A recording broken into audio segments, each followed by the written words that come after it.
How to use Microsoft Planner step-by-step tutorial. Hi everyone, welcome back to this video. Now, let's be honest with ourselves, most people don't have a productivity problem. They have an organizational problem. Now, tasks are going to be scattered across notes, emails, chats, and random apps.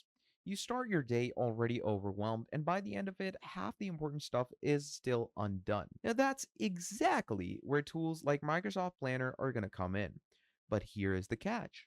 Most people either never use it properly or they use it like a basic to do list and miss out on what actually makes it quite powerful. Now, Planner is one of those tools that you can't use like a basic to-do list and miss on. So in this video, I'm going to be walking you through Microsoft Planner step by step from setting it up to organizing tasks to actually using it like a system that keeps your work under control. So what you're going to do is obviously you're going to go over to the website of Microsoft, log in with your Microsoft account, and once you have done that, what you're going to do from there is obviously you're going to take yourself directly into the planner. All right. Now, once you have gone into the planner, what's going to happen from there is it's going to be allowing you to work with the planner accordingly, give you the proper features. And obviously, before jumping into the planner, what we need to do is we need to understand how Planner actually works. Okay.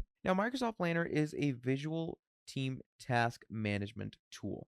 Okay. That is what it provides you. So, to get the proper functionalities and workings of it, you do need to make sure to have a good idea if it's working. Now, this visual task management tool is built